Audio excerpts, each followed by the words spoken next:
Bonjour à vous, c'est Josué. Et dans cette vidéo, nous allons parler de la condition sine qua non qu'un chrétien doit avoir dans sa vie pour être écouté par Dieu. Quelle est la condition qu'un chrétien doit avoir dans sa vie pour être écouté par Dieu?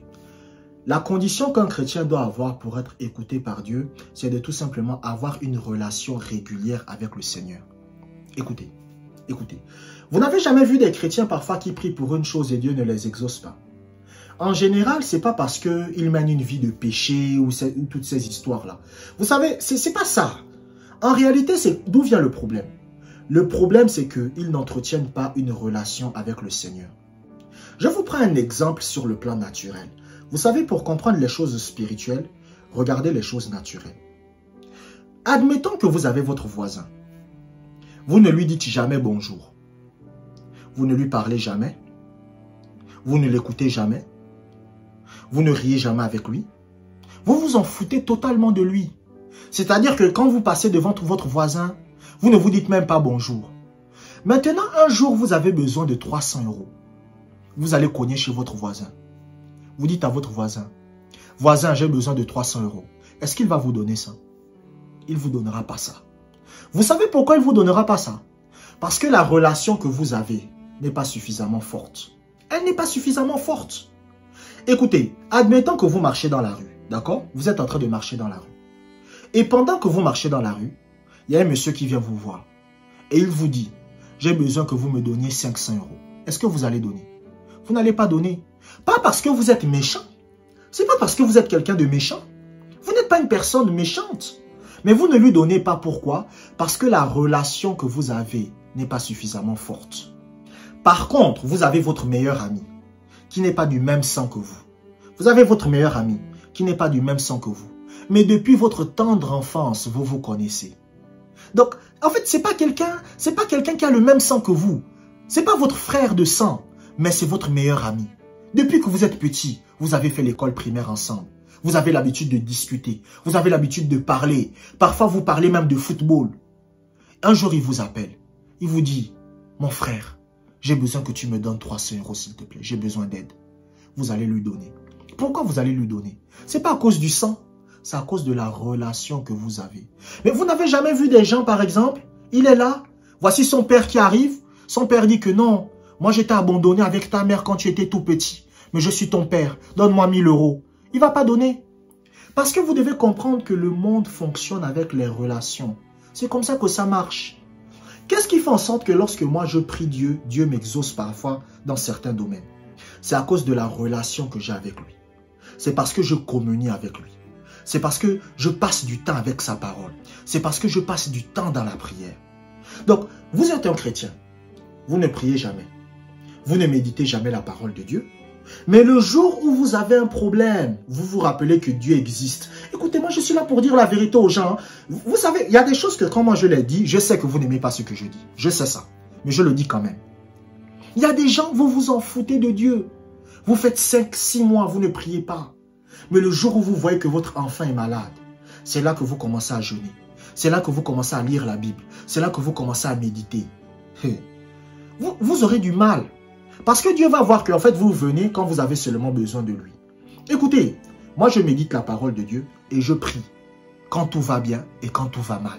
Quand tout va bien, je prie, je médite. Quand tout va mal aussi, je prie, je médite. Ça ne change rien pour moi. Mais il y a des gens, quand ils ont des problèmes, leur temps de prière augmente. Leur temps de méditation augmente. Pourquoi? Parce qu'ils voient qu'ils ont maintenant besoin de Dieu. Donc rappelez-vous que ce qui fera en sorte que Dieu vous écoute, c'est la relation que vous avez avec lui. Maintenant, comment vous entretenez une relation avec le Seigneur? Le premier moyen par lequel vous entretenez une relation avec le Seigneur, c'est la prière. Par exemple, le Seigneur Jésus-Christ priait. Écoutez, si le Seigneur Jésus-Christ avait besoin de prier, nous aussi nous avons besoin de prier. Dans la Bible, vous avez par exemple l'exemple de Moïse. La Bible dit que Moïse allait à la tente d'assignation matin et soir. Pourquoi? Parce que Moïse comprenait l'importance de la prière. Moi, quand je me lève le matin, l'une des premières choses que je fais, c'est prier. Je médite la parole de Dieu et je prie. La prière, c'est quelque chose qui doit être dans la vie d'un chrétien. Vous savez, une fois, j'ai un frère, il me contacte, il me dit, « Non, Josué, est-ce que pour obtenir ma guérison, je dois prier tous les jours ?» Je lui ai dit que, mon frère, écoutez, je lui ai dit, écoutez très bien, je lui ai dit que on ne prie pas parce qu'on veut être guéri. On ne prie pas parce qu'on veut la faveur de Dieu. On prie parce qu'on veut ressembler à Jésus. On prie parce qu'on veut avoir le caractère de Jésus. On prie parce qu'on veut être utilisé par Jésus. C'est pour ça qu'on prie. On ne prie pas parce qu'on veut être guéri. Maintenant, il y a des bénéfices à la prière. Il y a des choses qui peuvent venir après. C'est vrai. Mais ce n'est pas d'abord ça la motivation de la prière. C'est pour cela qu'aujourd'hui, vous savez, le Seigneur m'a révélé ça dernièrement. Il y a beaucoup d'hommes de Dieu aujourd'hui qui ne prient plus. Pourquoi? Parce qu'ils étaient motivés par des mauvaises choses. Vous allez voir par exemple un homme de Dieu qui prie parce qu'il veut opérer des miracles. Mais le jour là où Dieu va faire en sorte que vous puissiez faire des miracles, vous allez arrêter de prier. Pourquoi? Parce que vous étiez motivé par ça. Donc il y a des hommes de Dieu, ils priaient. Dieu, permet que je fasse des miracles. Permet que je fasse des miracles. Mais maintenant, quand il va faire des miracles, il va arrêter de prier. Mais alors qu'un chrétien, ce n'est pas pour ça qu'il prie. La raison pour laquelle un chrétien prie, c'est parce qu'il veut ressembler à Jésus. Parce qu'il veut être comme Jésus. Parce que la prière a un impact sur nous. Ça nous remplit du Saint-Esprit et ça nous permet d'être comme Jésus. Donc la prière, c'est l'un des moyens par lequel vous entretenez une relation avec le Seigneur. Donc un chrétien qui ne prie pas, c'est un chrétien qui n'a pas de relation avec Dieu. Maintenant, dans la Bible, il y a plusieurs façons de prier. Vous pouvez prier en étant dans la louange et l'adoration. Vous pouvez prier en étant dans l'intercession. Vous pouvez prier en restant dans le silence. Vous pouvez prier en passant du temps en langue, à prier en langue. Moi, par exemple, en général, je prie de deux façons.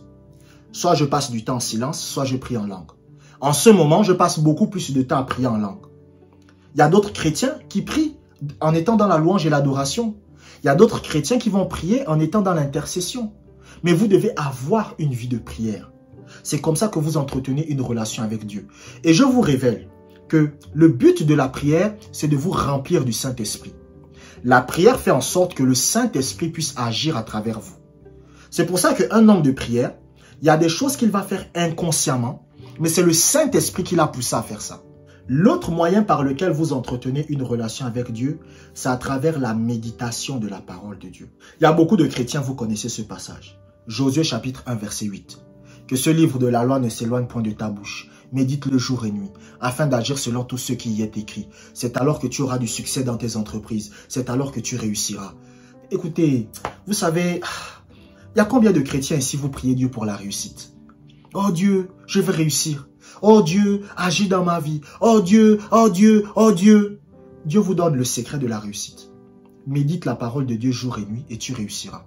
Vous savez, je me rappelle quand j'étais en terminale, je discutais un jour avec une sœur. Elle disait qu'elle était chrétienne. Et quand on était en train de discuter, elle m'a dit, mais c'est quoi ton prénom? Je lui ai dit, non, moi c'est Josué. Elle a dit, ah, Josué chapitre 1 verset 8. Et elle m'a récité ça. Je lui ai dit, c'est bien de réciter Josué chapitre 1 verset 8. Mais est-ce que tu pratiques? Vous savez, moi, il y a un frère que je connais. Il y a un frère que je connais. C'est un homme de Dieu. C'est pas quelqu'un qui va vous réciter la Bible. C'est pas quelqu'un qui va vous réciter les Écritures par cœur. Matthieu chapitre 8 verset 16. Jacques 2 22. Il va pas vous citer ça. Mais c'est quelqu'un qui pratique. C'est quelqu'un qui pratique. C'est quelqu'un qui vit les Écritures. C'est quelqu'un qui marche selon les Écritures. Et je le respecte à cause de ça. C'est pas quelqu'un qui va vous dire, la Bible dit dans Matthieu tant, tant, tant. La Bible dit dans Jean chapitre 6 tant, tant, tant. Non, c'est pas quelqu'un qui va vous citer ça. Mais c'est quelqu'un qui vit en accord avec les Écritures. Et c'est quelqu'un qui médite les Écritures. Donc un chrétien, vous devez passer du temps à méditer la parole de Dieu. Voyez la méditation de la parole de Dieu comme le fait de manger. C'est ça que vous devez comprendre. Comme le fait de manger. Quand vous méditez la parole de Dieu, considérez que vous êtes en train de quoi? En train de manger de la nourriture. Est-ce qu'il y a quelqu'un qui vous a déjà dit un jour que j'ai suffisamment mangé dans ma vie, je n'aurai plus besoin de manger dans ma vie? Ça n'existe pas. Une personne, vous aurez toujours besoin de manger. Vous aurez toujours besoin de manger. Et c'est la même chose avec la parole de Dieu. La méditation de la parole de Dieu, c'est manger la nourriture spirituelle. Donc un chrétien qui ne médite jamais la parole de Dieu, un chrétien qui ne passe jamais du temps à méditer la parole de Dieu, c'est tout simplement un chrétien qui ne mange jamais. Et sur le plan naturel, quand quelqu'un ne mange pas, comment il devient? Il devient faible. De la même façon, sur le plan spirituel, quand quelqu'un ne mange pas, il devient faible spirituellement. C'est-à-dire, si quelqu'un ne médite pas spirituellement, s'il ne passe pas du temps avec la parole, il devient faible spirituellement. La méditation de la parole de Dieu, c'est ça qui va faire en sorte que votre force augmente. Donc, quand vous méditez, soyez en train de penser que je suis en train de manger. Je vous remercie d'avoir regardé cette vidéo jusqu'à la fin. Si vous êtes édifié par mes enseignements, vous pouvez faire un don à travers le lien qui se trouve dans la description. Prenez soin de vous et que la grâce du Seigneur soit avec vous.